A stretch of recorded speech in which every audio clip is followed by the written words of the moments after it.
So back to kosher hygiene 101.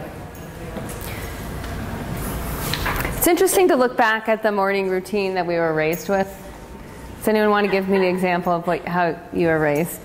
Yeah, go ahead. I was just saying to Marjorie, Yeah. I was raised, my parents were like night owls. Night owls? So my mom would sometimes start a cake at night, like 11:30 at night, making the cake from scratch. Like they were like super night owls, like 12, 1 in the morning. So Wow. for me, Yeah. that was, you were tough if you could stay up late like that. So Oh, yeah. very challenging for me to get to bed before like 12 at night. Wow. Yeah. Right. And this, I'm so glad you brought this up, because our sleeping and waking patterns have so much to do with how we're raised. And people that are raised by, I see this so much, people that are raised by night owls have this pattern. And I also see that there's a greater struggle with autoimmune issues. Yeah, and I have. Oh, you do? Oh, I didn't know that. Sorry. But it's good to know, too, that some of that, and, I have no research on this, none, zip, zero, zinc, just my personal experience with my practice. When you see enough people and you see that, like, oh, you have all of these autoimmune issues and you're going to bed at somewhere between 11:30 and 2 and waking up somewhere between 8 and 9:30, that horrid for the immune system, destroys the immune system. Okay, so anyone else have some interesting lack of daily kosher hygiene growing up? Did anyone have good kosher hygiene growing up? Somewhat? Yeah? What did your parents teach you? They got us out of bed early.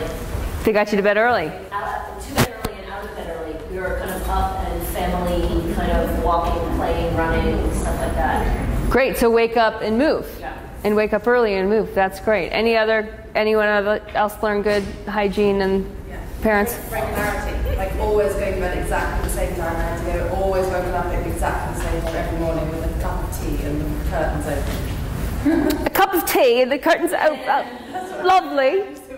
That's great. So that regularity, creating regularity, very important. Anyone else?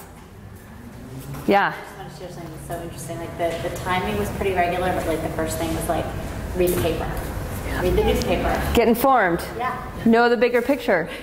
Good. So we can take that, and we're just going to get our news in a little different way. We're getting cosmic news. The same idea, like know what's going on in the world. And for the yogi, in many ways, it's so important to tap into what's called a big time perspective. Big time. You guys have heard me teach this way. Right? I keep pulling us back into 13.7 billion years. I keep pulling us back into single-celled organisms, multi-celled organisms, complex organisms, self-reflective awareness, what's emerging in culture. That shifts us out of the monomaya kosha. That's a good hygiene practice for the monomaya kosha. It's big time perspective. It's very important to do in the morning every day, because otherwise you might totally forget. And you might think like, I'm me, and I'm so important, and my thoughts are so important, and the way I feel is so important. My emotional situation is so important. And we might just trip out on that for like days at a time and totally lose cosmic perspective, which means in a way that we're actually, when we do that, it's stressful to the nervous system. It's limited, it's a contracted state. The perspective, the belief system itself is limited and creates a contractive state for the nervous system. Isn't that cool? To realize that you just like shift the perspective and the nervous system expands, relaxes, stressful things happen, but you're in a big time perspective, so it doesn't hit as deep, Like the littlest thing that used to spin you out just doesn't even register anymore. And the bigger thing, it registers, but there's so much more absorption capacity. Okay, anyone else? Good things you learned from your parents? Oh, come on. Dinner at the same time every night? Early dinner? Kitchen closed after dinner? Anyone? Kitchen closed? What time was the kitchen closed? I remember the time that she had this little sign that was like, ooh, a sign! I need one of those. yeah. Kitchen closed. Good. So kitchen's open, kitchen's closed. Did anyone learn to clean up after dinner? Yeah, clean up. And then the kitchen's done, right? It's clean, it's done, we're done. Okay, that's another really good one. What about snacking? Was anyone not allowed to snack? Did anyone have to wait until dinner to eat? We had snack rules. Snack rules. Yeah. You could only have like certain kinds of snacks, certain amounts at a certain time between certain hours. Okay, so there's some serious boundaries. Yeah. Good. Were you hungry for dinner? Okay, good. So these are just some certain things, and a lot of this we are in a very much of a freedom culture right now, where like anything goes. I know having a child that most, there's food's almost always available in our culture now in ways that are really historically precedented, unless we go way, way back to when we were just like grazing, picking fruits and leaves off trees, which has been a while. So what we want to look in terms of like the daily rhythm is how the doshas work and how the hygiene works, and why there's certain things that if we do them, the koshas are more transparent, and if we don't, how we actually get locked down into the mind or locked down into the physical body, or we actually create dis-ease in the mental, emotional, or physical body, and how we create disconnect from our spiritual beingness as well. So health of the body, health of the mind, health of the spirit is in very much a day-to-day practice. If we're not teaching this to our yoga students, we are making the path more difficult. So we need to teach it. I mean, it's just so essential. So if we look at who knows, I just want to get a sense, like who already knows the sort of the daily rhythm of the doshas, like how the doshas move in the day. Go ahead and raise your hand high so I have an idea. Okay, good. And who doesn't? Okay, so we're about half and half. Okay, good, that's fine. So in general, if we just tap into the energy right now, if we just sense into, we're mid-morning here. So if this is a clock, what are we at, about 10 o'clock? 10:45. Okay, so we're if this is a clock, and here's 12, and here's 6, and here's, that's 10, 2. Okay, so we're nearing the time. The sky is very, very blue right now. It's much bluer than 2 hours ago. The sun is bright, so there's more color, and there's more light, and there's more heat. What does this sound like? Pitta, right? Very simple. Is anyone getting hungry? Did anyone who not snack during break? Is anyone who didn't snack getting hungry? Me too. Okay, so pitta. Pitta equals bile. Bile in the human body is strongest in the middle of the day. It's the most appropriate time to eat the densest, heaviest food. If we don't, our bile will be unsatisfied. It won't have something to chew on. And so we'll have issues arise in the afternoon. And the issues that might arise might be more hypoglycemia. Oh, I had this one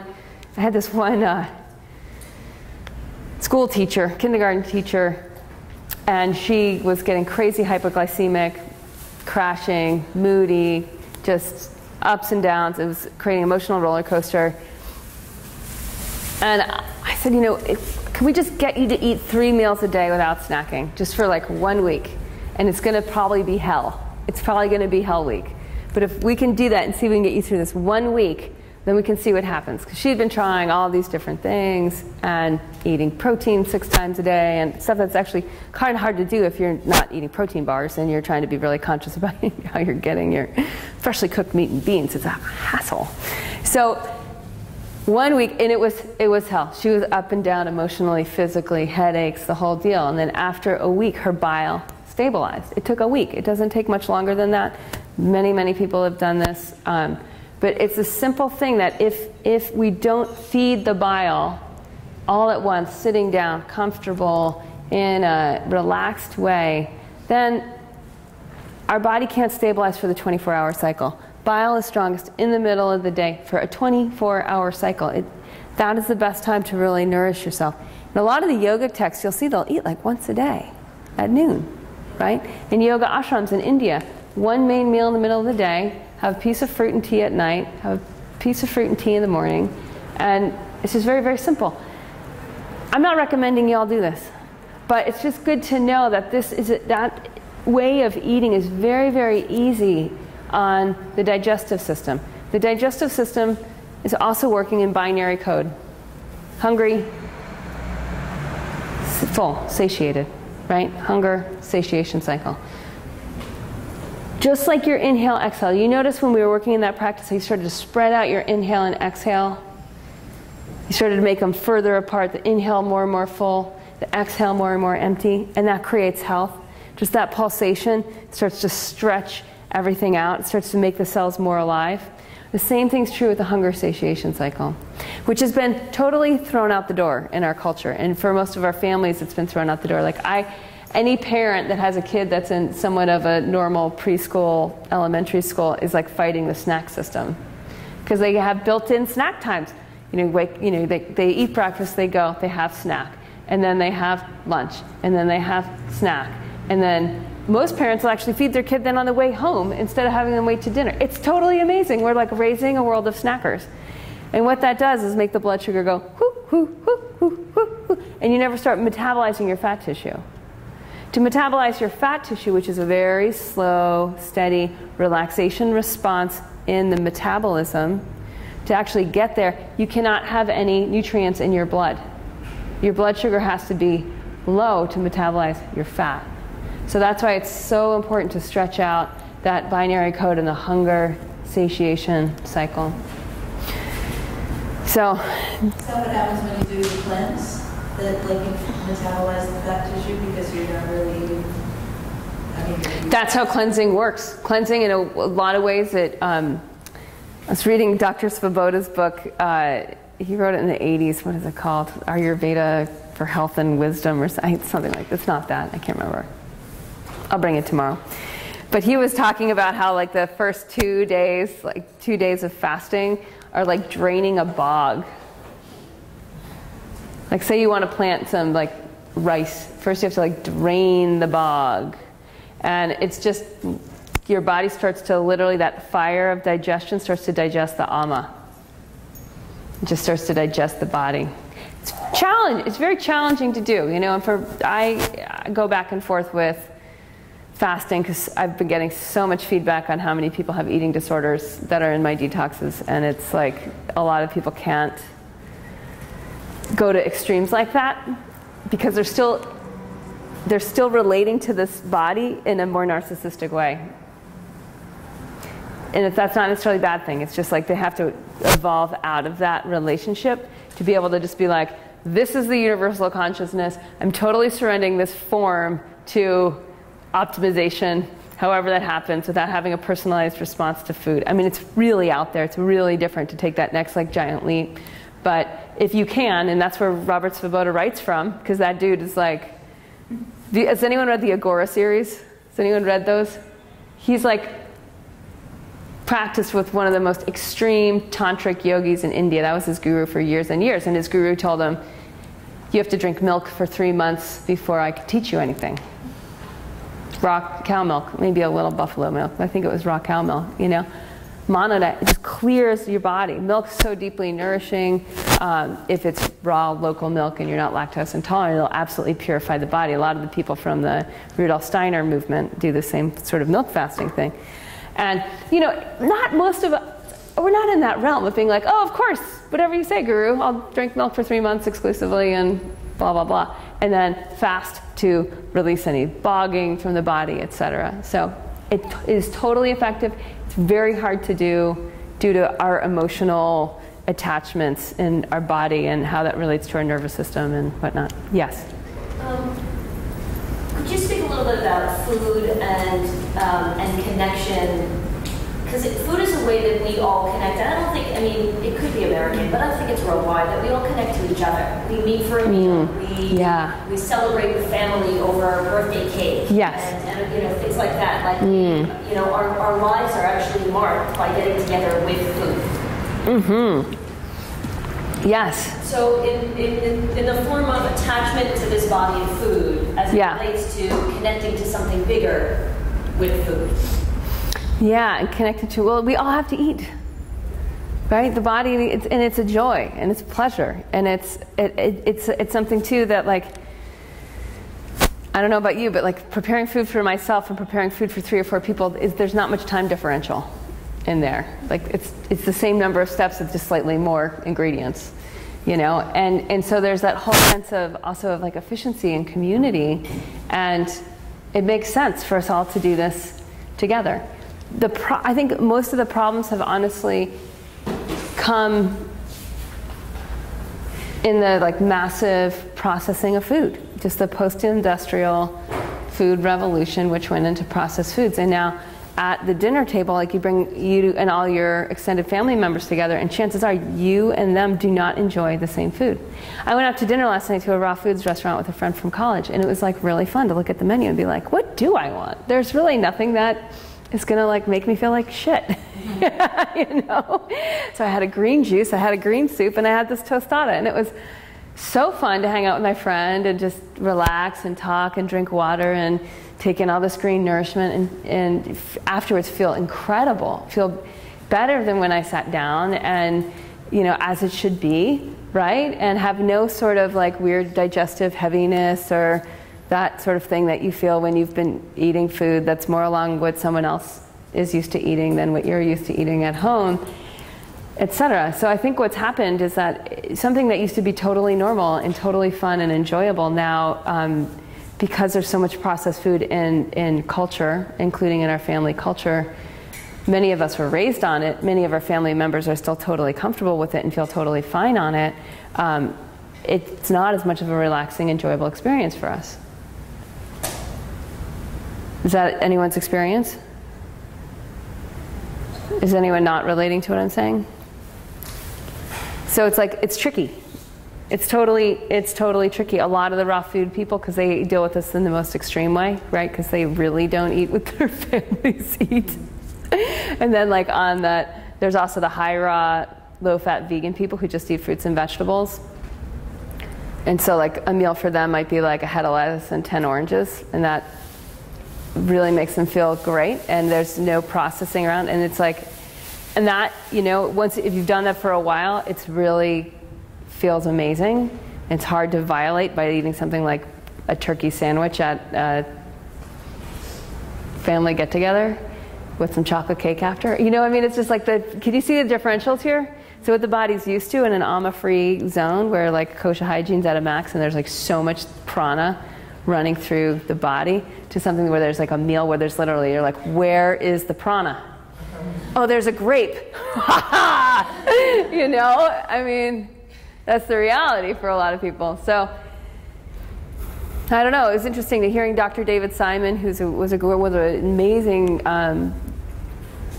neurosurgeon, Ayurvedic doctor. He was Deepak Chopra's partner at the Chopra Center. He died this spring.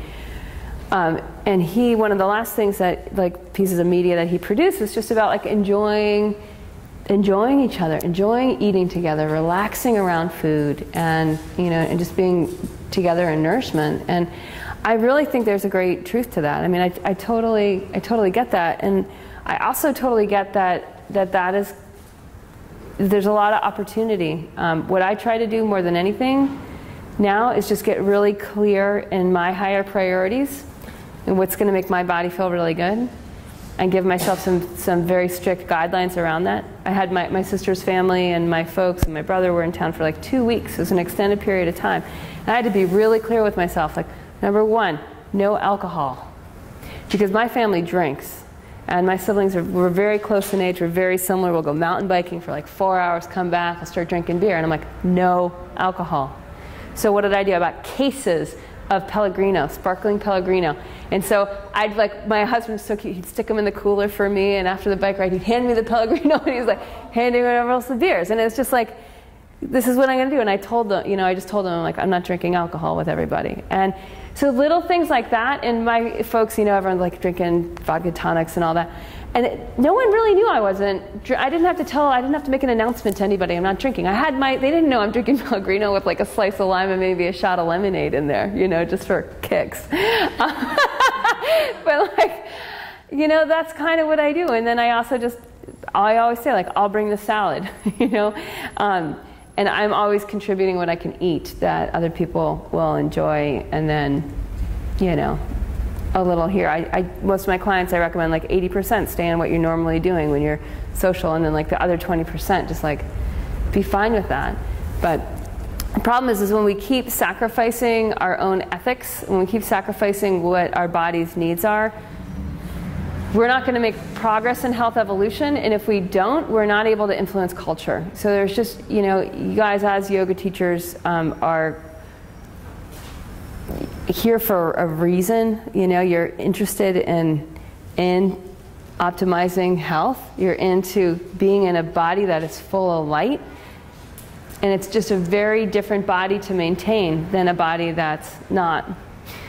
One more thing I want to say on this is the story. Who was telling the story? You may have heard this one about the yogi that was like living, I don't know where I heard this, I'm not sure if it was in one of the courses, but the yogi that had been like not eating meat for whenever, and at this ashram had all the students be totally vegetarian, and then he like left the ashram and went out into the world, and like 2 weeks later one of his like old students passed him on the street. He was eating like a turkey sandwich, and he was like, "What are you doing?" And he's like, "Well, I'm in the world now, and this is, it's a different vibratory plane than in the ashram." And to me, that just really struck me that like there's just, the world has its own momentum in the outer world, in our families, and our family dinner table, and our family eating habits, and all that has its own momentum. And often what we're doing here is we're changing momentum. We're picking up a momentum of the pranic body, and the pranic body thrives on prana. And it thrives on foods that are rich in prana, that are easy to digest, that are easy to turn into energy. And most people out there, most people in your old life are really not interested in this, nearly to the degree that you are. So you cannot look there for support, and you can't really look there for, in a way, for like the feeling of like where you're going to find the nutrients that most meet your needs. But at the same time, you can totally enjoy hanging out with them. You can totally bring new foods into their lives. And I don't know, that's my sense. What's your sense?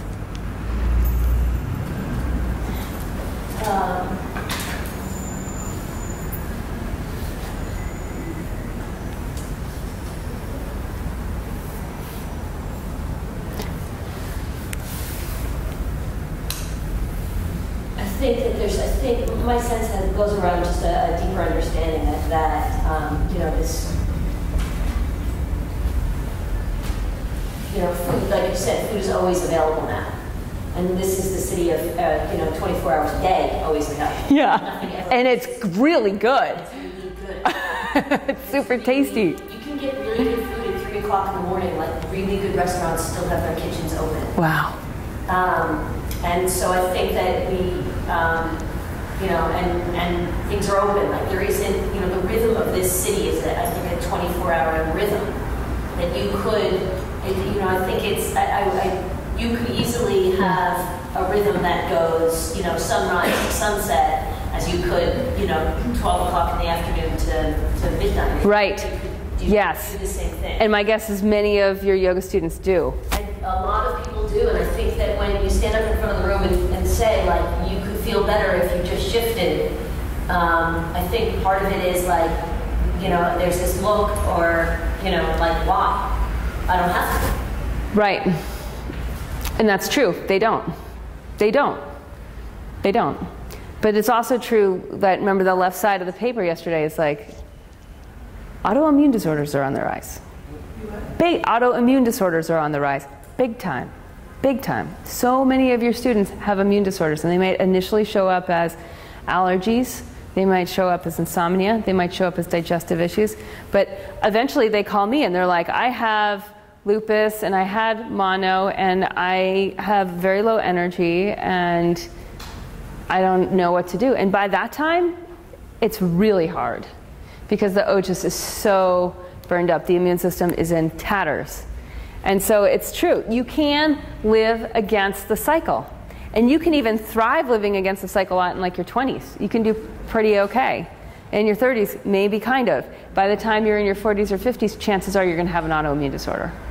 Or cancer. Or some really scary disease without with a really long name to it. And this is a very, like I said, we look in Ayurveda, it's a very, very general way about understanding health and understanding rhythm. And we also understand the belief system is such that if you live against the laws of nature, you will suffer. And as yoga teachers, you guys know this. Like anyone who's studied any sort of alignment in yoga knows that like if your femur bones, if you're not getting your students' femur bones to the back and apart before you do a back bend practice, their back is going to hurt afterwards. It's just simple. If the femur bones are together and forward when they're doing a back bend, it's going to crunch their lower back. They're going to have back pain. Why? Why is that? Well, there's reasons, because we were on all fours and the femur bones are back there, and then as we became primates and started standing up, the femur bones started going further forward. There's reasons to it, and at the essence of it, it's just a law of nature. That when that goes back and apart, energy can drop down. It's just that, because of gravity, because of the way that, because the way that energy works. That there's an order, an intrinsic order to the universe. When we violate that order, we experience a deterioration of our immune system. When we align with it, we experience integration of our immune system. And this, to me, is really, really important because you are so absolutely right. Like, things around the world are getting more available 24 hours a day. Wireless is available 24 hours a day. I mean, you can get up and be connected at 3 in the morning, whether you're doing it with your food body or whether you're doing it with your mind or whatnot. Like, we're going into an always-on culture. And it's interesting to ask yourself, so these yoga teachers, like, poll your students. Who's experiencing a stress response right now? Like, who's in stress right now? Raise your hand. Who's exhausted right now? Raise your hand. Get a sense of like what's going on. Who has an autoimmune? Who's got some immune issues going on? Autoimmune or immune, or feels like you're fighting something? Raise your hand. And then you get a real sense. And then at that point you can ask like how important it is to you to feel good. And this is what you're doing, is you're slowly just saying like, you're over here and you have this set of beliefs and you don't really know how good you can feel. Most people I know don't have any idea how good they can feel. And I think some of us have had peak experience after doing a yoga retreat or doing a detox or just really living in alignment of like, oh my gosh, I can feel really, really, really good. And I have to do really certain things in order to feel that good. And when I start to violate what those things are, the natural order of things, I start to feel more congested. I start to feel more trapped in the body. I start to feel more trapped in the mind. I may have more joint pain, may have less energy. I might be crabby, right? I may have PMS. I may be moody, all these things. Moodiness is also a sign of ama. So sometimes it's just finding that place of like, where you're at now, what do you want? What do you really want? And then how can we make that happen? And just breaking it down into the tiniest little steps for your students. Yeah. Who invented this concept of night owl? Who invented the concept of the night owl? The Vatas. So it's not really true about this. There are two types of people. So that's the excuse I get from some students. Like, I can't go to bed early. There's no way. I am the owl. Yeah. The tendency happens more with Vata and Pitta type people. The Pittas get really fired up about getting something done, and they believe that a lot of their productivity happens at night. And it does, but it will burn out their immune system. And they can train themselves to have that kind of productivity early in the morning or the next day. Vatas go to it because it's more exciting. It's really more fun. Like, there's a really cool energy at night that's like, it's dark, so you can't see color, but it's much more of like this whole subtle field starts to get rocking later on. And that's true too. And it's fine to do that now and then. But if we do it over time, it sets the whole rhythm off. It sets the body rhythm off. It sets the the hunger satiation cycle rhythm off, because if you stay up later, you're going to eat later, you know. You're going to need energy, or you're going to drink, which is, you're still taking in calories. You have to digest them, then the next day your body's going to have more amit in the system, it's going to be sluggish, slow, etc. So yes, there is a total energetic tendency for certain body types to stay up at night. Yeah. Doesn't that also go into the times? Because the 10 to 2 at night is also the pitta. There's also the pitta. There's the second times. fire. If you're not already asleep when that pitta kicks in, then you get that boost of energy. Yes, and it's harder to go down. Yes. Yeah, so let's do that. So the next time of day, 2 to 6, in the afternoon, if you've had a good lunch and you did the chillax like we did yesterday, the siesta after lunch, where that's allowed your blood to actually uptake nutrients, you should have energy for the rest of the afternoon. You should have a nice steady energy. And that time of day, that when the sun's kind of starting to mellow out, there's another etheric sensitivity that arises. It's really great for connecting, communicating. It's really good for cerebral work, and that's Vata time.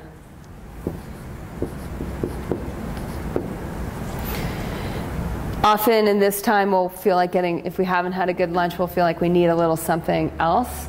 And that often happens because a lot of people aren't eating dinner until 8 p.m. A lot of people aren't eating dinner till around there, 8 p.m., when we should be just chilling out. And, you know, I imagine in the city, actually, when I started working with a bunch of yoga teachers from the city, a lot of them were eating dinner between 9 and 11 because they were teaching later at night, and they'd have their biggest meal at that point. So I know that's also common in the city, that if you're working a big day and you're going to just stay up, and that's when you hang out with friends. So this Vata time of day, it's mellow, and it enables all of our, like a fullness of our mental capacity. Fullness of like communication. Whenever you're trying to like get something done that's collaboration oriented, afternoon's really the best time to do it, just because that's when there's the most transparency in the field of connection. Dinner or supper comes from that word supplement, meaning like the sup is like a little bit something, not the main deal. Dinner was the main deal. Dinner used to be lunch. Lunch was invented with the Industrial Revolution when people started to leave home and they couldn't have dinner at between usually around 1 or 2 in the afternoon. They had dinner and then they had supper. Well, we took supper out and we put lunch in, and then we made dinner the main thing in Western culture post-Industrial Revolution, which has led to a lot of bad eating habits, really, because we get hungry earlier on, and then a lot of people need the snack or the caffeine because they didn't have dinner. So they're not fully satiated, they didn't take enough protein and fat in, and then we get to dinner time, which might be somewhere now between 6 and 10 p.m., and we make that the main meal of the day when there's no bile, because remember, pitta means bile. Bile's happening when the sun's high in the sky, and it's not happening down here. So supper should ideally be light and taken as an evening meal, usually before the sun is set. So this is really sunrise, sunset.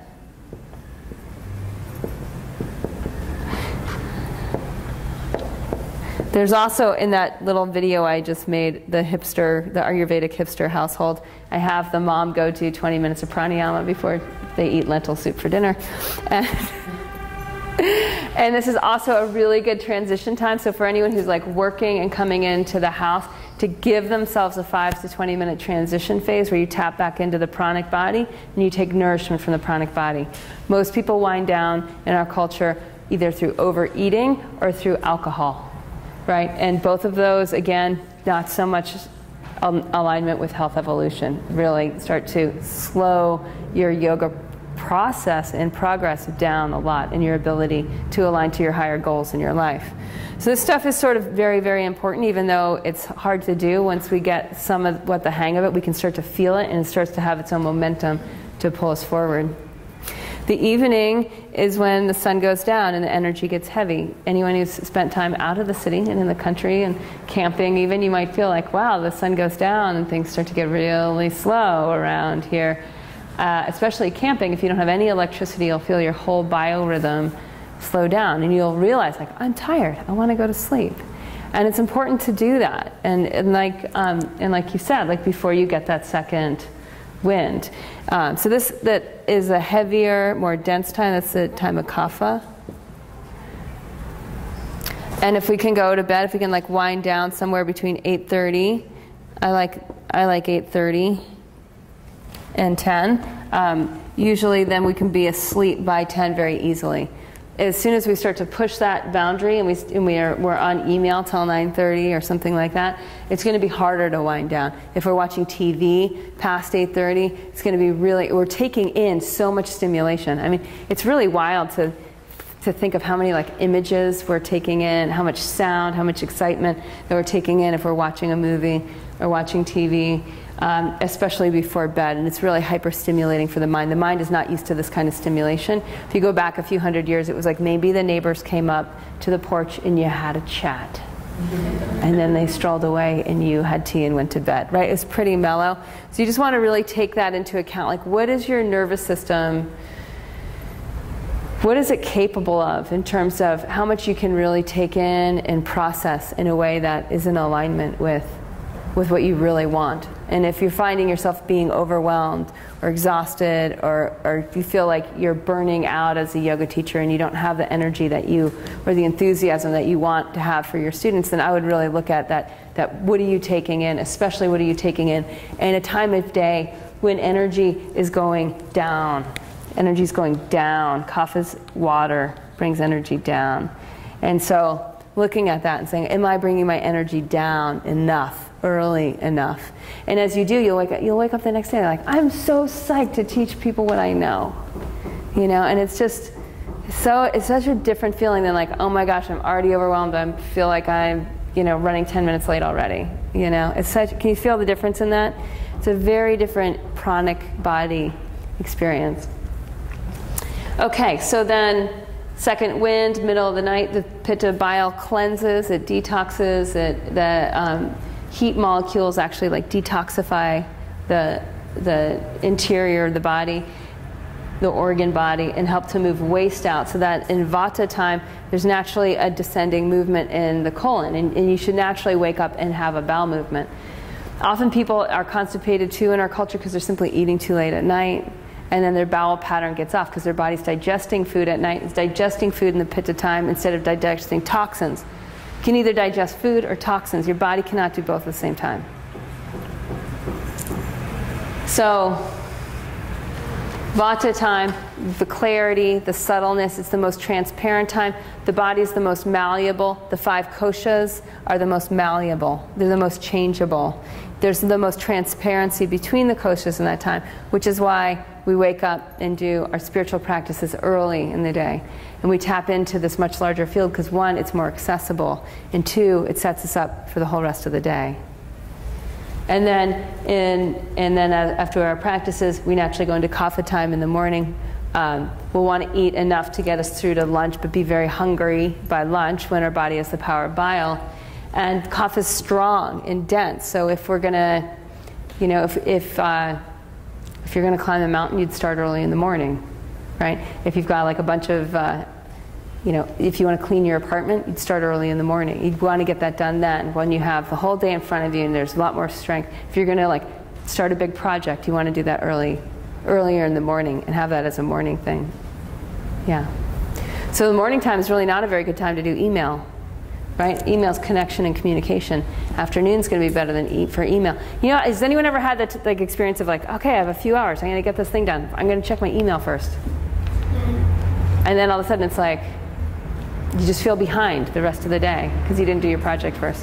So that's also just really good to help your students with, of like if they're feeling behind and overwhelmed, and have them do their projects, like their bigger things that are more important earlier in the day. And that is just so helpful in terms of like digital time management. And I have I wanted to, you guys can have some of these, and you can take some for your students too. I have these daily rhythm cards that have the little checklists on them and have the little pie chart on the back. And if you want more of these too, just let us know, and we can send them to you to give to your students. I have a ton of them. And I'm also going to give all of you guys one of my books. My little pamphlet books on the morning routine, which is written for kids, but it's actually, it's really good for adults too, just to like, a lot of us don't have this training. So it just walks us through in a way of like, this is a normal thing to teach children. It's also a normal thing to teach adults that weren't taught this as children. So I've just produced some stuff that I'm just trying to make it easier for people, like, especially in yoga studios, who are really interested. Most of our yoga students are really interested in getting healthier, right? I mean, that's why they come to you. And so any tools that we can bring in that really kind of help that process. Yeah? These rhythms, like everyone's been saying, are really hard. And something you were saying, a lot of yoga teachers you work with who are eating at that late. Yeah, yeah. It's also like a socialization time. What kind of remedies do you suggest for that? I mean, it's like the only time you might see your partner after a long day or something. Right. You want to like share a meal together. Yeah. You know what I would do is there's like short-term solutions and there's long-term solutions. So it's so important for us all to take a perspective that we're totally free. We're all it's like the blank slate. You're totally free to design your life. And so sometimes when we're in a situation where we have a job that we don't really like, that feels like it's sucking the life force out of us, and it keeps us on a schedule where we feel like no time's our own, we might be trapped into a situation where we really don't feel like we have a choice on any given day. We really don't feel like there's a blank slate. And so sometimes that's living out, it's out of ethics, we're out of alignment. We're doing something for some reasons that we want to be really clear on why we're doing it and for how long we're going to do it. And then we want to optimize our schedule around that. But we want to see an end game. We don't want to just continue to live like, oh, I'm so trapped. We don't want to be a victim of our situation. I'm in a job I don't like that has a schedule that I don't like. Because that's why when people start doing yoga, they start to wake up to like, I need to change my life. I need to change my job. So, that aside, you're totally free. You and your partner are totally free to evaluate how you're spending time. Me and my husband, I'd say we go in these cycles. I don't know how long they are, but they're probably about every 6 weeks, where we look at like how are we designing our life right now, and what changes do we want to make that are in alignment with our goals, our short-term and our long-term goals. And we'll just make decisions like, okay, we got to eat dinner a little earlier. Okay, we got to get to bed a little bit earlier. Okay, we're not going to watch Netflix anymore. Okay, we're going to, he'll say to me like, I'm going to start meditating with you in the morning for, just do this for the next whatever period of time. Or right now he's doing his Spanish lessons early in the morning because we're going back to Mexico in a month. And, just looking at that like we're free. How can we optimize? I hear this from people all the time. Well, me and my partner, the only time we really connect is late at night. And I'm like, well, that kind of is the time of day when you're most exhausted. How good is that connection? Like, how's that working in the long term, right? What would happen if you woke up and did yoga together, or woke up and went for a run together? Or, who's telling you that you have to stay up late and watch TV and drink a glass of wine together? It's like, why are you making that choice? It's not the only choice. And it is in a city where there's so much going on, blah, blah, blah. It's hard having children, blah, blah, blah. It's hard. Like, there's all these things that make it hard. But at the same time, you have to say, like, this is the easiest time any human has ever lived in, period. Right? More and more people have access to food, have drinking water. Everyone here has clean drinking water. Everyone here can take a shower every day. Everyone here has plenty of clothes to wear. Everyone here is more or less in a job of their choosing. Right? And can change that, can get educated in any way possible. We have to stop being a victim of our time and a victim of our commitments and start to say, wait, I am choosing everything, right? More or less that's happening right now. And there's things that I can do to make better choices on a minute level in alignment with my new goals, my new objectives, and to honor this whole Vijnanamaya Kosha, to honor the wisdom that I've known thus far.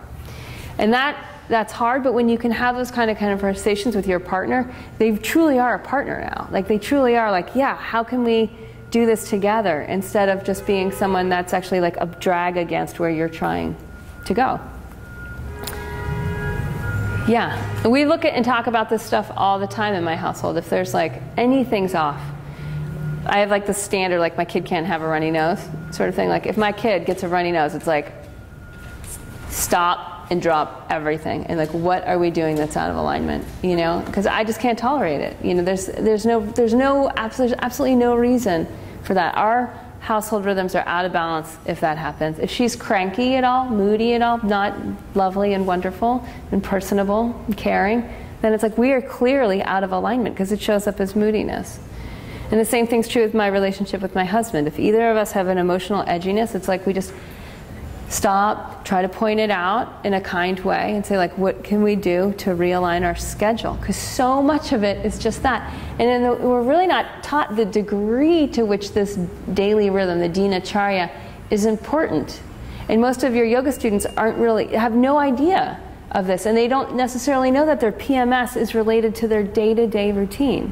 They might not know what their migraines are. They might not realize their constipation is, which is connected to their back pain, which is causing their migraine. Like, there's not this understanding of the interconnectedness. So the more we start to experiment with it and optimize it in our own life, and for me, and I don't know about you, but it seems like it's kind of a continual evolution of like how refined we can get and become. And even for those people who've been meditating steady for 20 years, there might be a way that you can be more on the edge of your seat in your meditation, that it's not just comfortable, but you're actually moving somewhere. And that's really the invitation, that we're all in this process. Okay, so that's a little bit about the daily rhythm. This afternoon we're going to get a lot into food and into the whole food aspect of that, so we're going to table some of that till then. What's the best time to do like cardio exercises? In the morning? Yeah, when kapha is strong. So in the morning, and secondarily, if you can't do it in the morning, then after work would be the second best time. In kapha time, the body's stronger. Yeah. In general, my sense is with exercise in general is that if you do it earlier in the day, your whole metabolism is so much more clear for the rest of the day. Your emotional body's more clear, your mind's more clear for the rest of the day. So as much as possible, opening the pranic channels, opening the breath channels, getting the heart beating, getting the limbs moving, the earlier the better, and you'll make very different choices for the rest of the day. Like honestly, if you work out, afterwards you're going to be much more likely to drink green juice than you are going to drink coffee. Your body's going to want hydration. You're going to feel that intelligence. And the more you're stuck in the mind channels and disconnected from the body and disconnected that the pranic sheath hasn't had its pranic hygiene done, you're going to make choices that are just totally out of alignment with the body and have this whole perpetuation of different thoughts and emotions and create other patterns. Yeah. So with the chart, so that's consistent AM, PM cycle. That's one thing that always throws my brain off because I want to look at it. Yeah, 24 hours. Exactly. Yeah, so it's 24 hours. It goes around twice. Yeah, it goes around twice. And it's, in a way, it's like the subtle at night, and it's you know, in that binary code, like the nighttime, kapha night, pitta night, vata night. It's all more subtle. It's happening in a subtler way. In the morning, it's gross. Like kapha is strong to like move mountains in the morning, and pitta is strong to digest food in the morning, and vata is strong to organize the mental sheath and communication in the afternoon. And at nighttime, it's like kapha, it's a mellow energy, and that's why you can miss it, and then you have insomnia. And you can miss it, and you won't sleep as deep. Pitta's energy, you can miss it, and you won't have. Say you ate too late at night, you'll miss it, and then your body won't get that subtle level of detoxification. And in the vata energy, you can miss it, and you won't have a subtle experience of yourself beyond your mind body. Does that make sense? Okay, good. So people with insomnia, do you suggest a lot of just go to bed earlier? Yeah, and it's just like the little kid, you know, it's like, were you the one who had to go to bed at a certain time? No. That was you. Yeah. Just like, it is time for bed.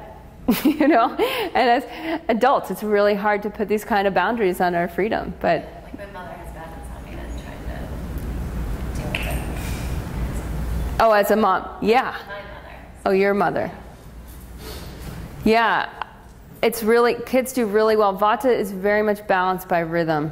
And the easiest way for Vata to go out of balance is to live arrhythmically, which means going to bed at 8 o'clock one night, going to bed at 10 o'clock the other night, eating dinner at 5 o'clock one night, eating dinner at 8 o'clock the other night. Now that is, in Ayurveda, is the cause of so much disease. And that's why with that 60% of Vata imbalance, the first thing to do is rhythm. The first thing to do is eat at the same time every day. Go to bed at the same time every night. Wake up at the same time every morning. I mean, it's just get back into rhythm. Because otherwise, it's too chaotic. It's not grounded. The energy doesn't have a way to, like, basically the immune system doesn't have a way to organize. And so it's just like things are just too up in the air. Okay. So I want to talk a little bit about Agni. Actually, just let me.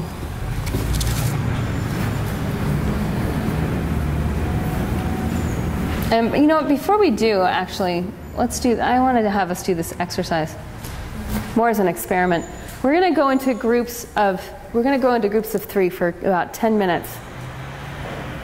And I want to have you discuss of everything you just learned about body rhythms, how you can bring this into your yoga classroom. How you can bring anything into your yoga classroom. And you might even just focus, like, in the next month, if you want to educate your students on one part of it, what part might that be, and how would you do that?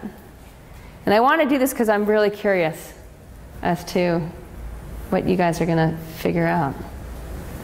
So go ahead and just reflect on that for a moment. Just if in the next month you wanted to teach one part of the daily rhythm or one concept, what is it to your students, and how do you weave that into just a normal yoga classroom?